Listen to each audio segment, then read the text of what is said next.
Good afternoon, ladies and gentlemen. I'm your host, the Lost Chevalier, and you're welcome to Ludonarracon 2025.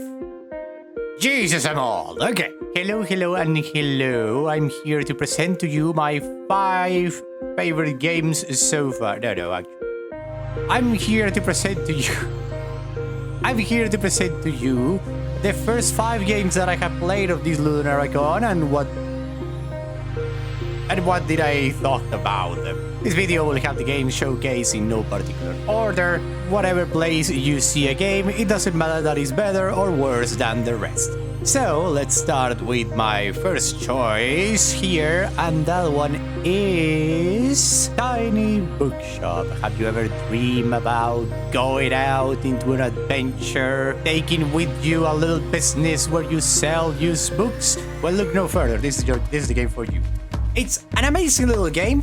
Necessarily not like a lot of gameplay per se. Most of the time, you're just like customizing your little store, buying books on the newspaper articles, and buying new items. You leave the place all fun and dandy, like your dream library. The moment when the game actually shines for me, because I want to be a bookseller one day, is the part where you actually have to guide the customer to choose their new favorite book. This is achieved by an interaction in which the customer asks for help, you click a bubble, and then you listen to what they have to say. What are they looking for? And once you have that sorted out, you look at your collection of books and you have to buy the book that suits them. So they want a psychological thriller of the, let's say, the category of crime. Well, you're gonna look all around your bookshelves. You're gonna look all around your bookshelves until you find the right one, and you will have a little description of each of the books, which are of course books based on real books here on live. So if you're interested, you can check them out, which is really freaking cool. There is even I even find Death Note as one of the books that I could sell. I mean, it even has manga in it. So, if you like business simulation and also a beautiful narrative on the general story, and beautiful characters, by the way, this game is for you, because I'm going to play it when it comes out, probably, because I really want it. I have been waiting for this game for so freaking long. Now, next game that I have played is Seasonala Cemetery. I cried. That's all I'm going to say. I just reached the part where I was like next to the children part of the grave and next to the pet cemetery. I just cry a lot. Oh my freaking god! Why? That was sad as hell. The cool idea of behind this game is that it will actually track down the date and the hour you're playing it, and according to that, it will have first different seasons, different characters to interact with, and stuff like that. And because I played it literally 12 a.m., I had no one in the cemetery. It was dead. It was the dead of night, but it was so peaceful and so calming and so relaxing. And reading the tombstones really hits you hard.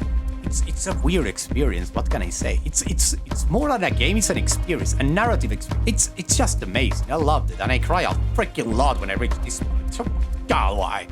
But yeah, that's another game that you're gonna need to want. You will want to keep an eye on it. So I would totally recommend this one to people who play some experimental games that are off the rails in the sense of their design and their objective. Next one on my list is Psychotic Baththub. This was a trip, okay? It was so cool. It has the art, it has the narrative, it has the mechanics. And it's just wow, the genius behind this one. I don't want to spoil too much, but you talk to a dog in a moment, and it's just a psychotic. It's just you're a person. You're a lady who's psychotic and is in a bathtub. That's it. And there is a story behind it, obviously a big one. And you have multiple endings that you can achieve depending on what you choose to believe in. I will say believe in because I'm not sure what's real and what not. What she's really talks marvels about the writing if you don't know what's real and what not. It's you choose if the water is red because of this blood or because if it's something else. And if you choose something else, it sounds like it's something so childish and innocent. I didn't pick blood. I just picked the most shiny and beautiful one. It just like sparkles. Everything is fine. And it was like, what the hell? And then the rest is just amazing. It's a beautiful conversation with oneself in the case of like this particular child that has a mental illness. And yeah, it's really well represented. I really like it. So Psychotic Baththub is another game to have like on the radar, I would say. Then we have Herald, the interactive period drama. Okay, this one was a little weird because I believe listen, I'm from Argentina, okay? So my system is set to Spanish. I believe the game didn't quite like work because the game tried to translate everything to Spanish, but the game is not in Spanish yet. So mechanics were missing and some things were like off the, like it didn't work at all. But other than that, the game is pretty cool because it has beautiful voice acting. I mean, the voice acting, the dialogue, the situation, and the whole like alternate history of the whole thing is super interesting. It's a shame that I couldn't read like the descriptions in the diary because of this bug that I don't know if it's part of the demo or I just like really like the language of my system. And I don't know if it's just because of the... Sorry, the dog was barking there. But yeah, the thing is that Herald is a really cool game. It gives me like kind of like an alternate history, really cool, like let's say like saga or something like that. It's based on a world where the British Empire, instead of going back to being a monarchy after the protectorate, it actually stays a protectorate. So Cromwell didn't fall and Cromwell didn't give up power. So yeah, that's the thing. And it was a really cool experience. It's a shame that I couldn't read everything that I wanted to read because it seems that they did an amazing job with the world building aspect of it. It's really cool. And I have to say that, yeah, I'm looking forward to this one. At least I think they should fix the problem with the language. If it was a thing or it was just like the demo's incomplete, I don't know. I want to believe that it was because of the system thing, because in the main menu you can see it's in Spanish and then the rest of the game is in English, and then the part where there should be text is completely broken. Then the last beautiful game that I want to talk about today is We Harvest Shadows. It's a horror game, but it feels so connected with real life at the same time.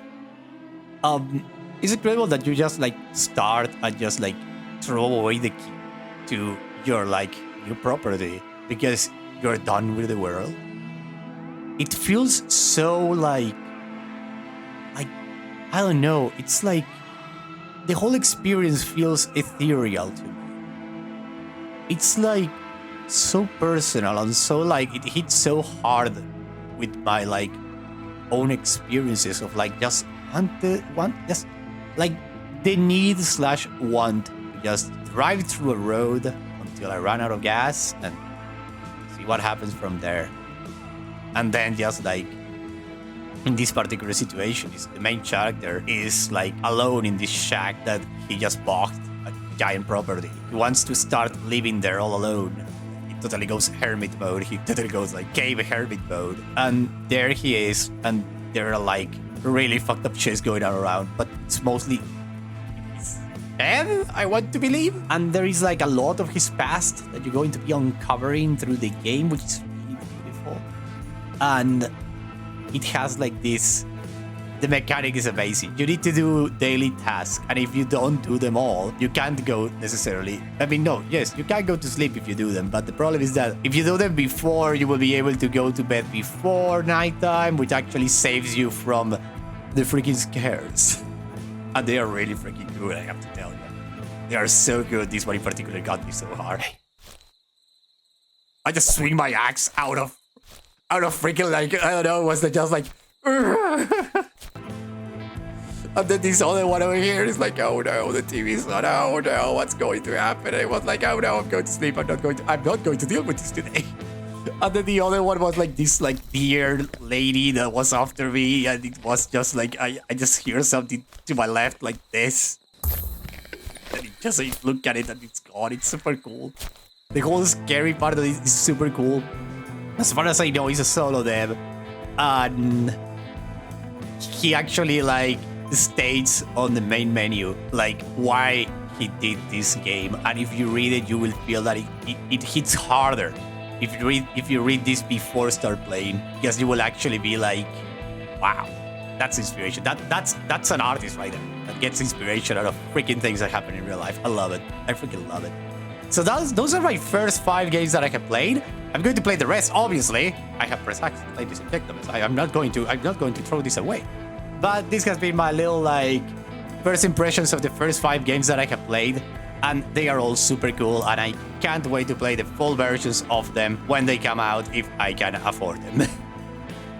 Tiny Bookshop, I'm going to buy it no matter what. Seasonala Cemetery is super cool too, and they are also cool. Okay, I cannot stress this enough. Just wishlist the 5 of them. They're down there in the description. Have fun. I was the Lost Chevalier. Thank you very much everybody for watching, and I will see you all in the next video that I will do about the games of Ludonarracon 2025. Bye bye. Bye bye. Bye bye. Bye bye. Bye.